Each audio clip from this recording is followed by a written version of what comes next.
Our guest of honor, Professor Walter Woon, distinguished guests, ladies and gentlemen, a very good evening and welcome to the launch of Non-Constituency Members of Parliament. What's next for the scheme? Co-authored or co-edited, I would say, by Loke Yeong and Jong. I'm Yeong.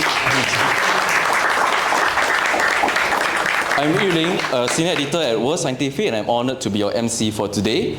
On behalf of the authors and the publisher, I would like to thank all of you for joining us for the launch of this very interesting book that discusses the origins, impact, and future of a unique political innovation called NCMP scheme. After the launch, there will be a much anticipated fireside chat involving 4 distinguished panelists of all political stripes. We have Interject Singh, who will be joining us via Zoom, Leong Wai, Jong, and Professor Paul Dambia. Moderated by Wai Man, they will talk about the evolution of the opposition in Singapore for the past 4 decades and the future trajectory of Singapore's political development. Without further ado, we are delighted to have our guest of honor, Professor Walter Woon, to address us with a keynote speech. Professor Woon served as the 5th Attorney General of Singapore between 2008 and 2010. He was a non-nominated Member of Parliament from 1992 to 1996. Professor Woon has also served as the Ambassador of Singapore to Germany, Greece, the European Union, Belgium, Luxembourg, the Netherlands, and the Vatican. He is currently the Lee Kong Chiang Visiting Professor at the Yong Pang Hao School of Law, Singapore Management University, and is Emeritus Professor of the National University of Singapore. Without further ado, Professor Woon, please. Thank you very much, distinguished panelists, ladies and gentlemen. Quite a number of people here, more than I thought would come, but that's good. We all subscribe to a myth, and that is the myth of the people's mandate on the part of the party with the most seats in Parliament. And the reason we buy into this myth is because we think that the only way that you can legitimately elect members of Parliament or parliamentarians is by first past the post, direct voting. I spent 9 years of my life in Europe, in Germany first, Bonn, then Berlin, and then in Brussels. There are other ways, ladies and gentlemen, to choose parliamentarians. We have the first past the post system, not because it is the best, but because Raffles conned the Sultan of Johor, well, he didn't call the Sultan of Johor, he conned the Malays into giving us Singapore way back in 1819. By the way, it's the 100th anniversary of the treaty that gave Singapore to the British, and nobody seems to remember that for some reason. But anyway, it's historical. We have, 200, excuse me, 200. Sorry. 200 years ago, we became British. We inherited their constitutional system, and their constitutional system is first past the post. Now, first past the post produces decisive majorities, but it doesn't produce proportional majorities. And this is one of the problems. The thing is that when you have a European type system, whether in Germany or in France or in Belgium, in the Netherlands, the tendency is to have weak coalitions. And sometimes, like the Netherlands, you go for a whole year or more without a government, and nobody notices, frankly, because things just carry on. But British first past the post produces decisive majorities, and we've just seen that happen in the UK. Labour has got 400 plus, 411, 412? 412 seats, gigantic majority. Keir Starmer says they've got the mandate to rule. That majority is deceptive. The Labour Party got 33.7% of the votes. Let's call it 1/3. Participation in the election was 59.9. Let's call it 60%. 1/3 of 60% is 20%. In a room like this with 100 people, if you ask them, how many of you actually voted for Labour? 20 would put up their hands. 80 would not have voted for Labour, yet they have this majority. Now, what relevance does this have to Singapore? The PAP has had a majority since the start, so we've not had the problem. But the problem with first past the post elections is that you have this vast group who are effectively disenfranchised. In England, 80 out of 100 of the electorate did not vote for the current government. England has had a long history. We haven't. This is the problem.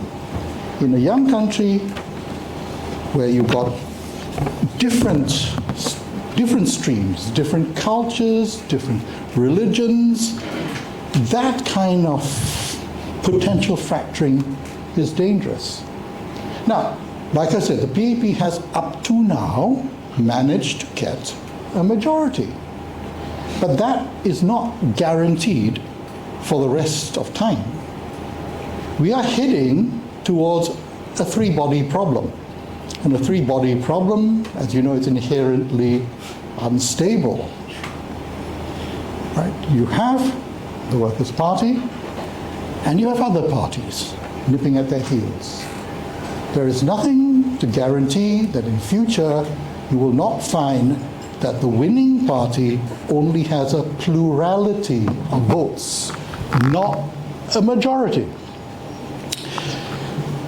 For Singapore, this is not good news. It's not good news. We face enormous challenges, not the least of which would be climate change, cybercrime, transnational crime. Singapore's so small we import everything, including crime. How do we handle these things without at least the majority behind the leadership? And this is the problem.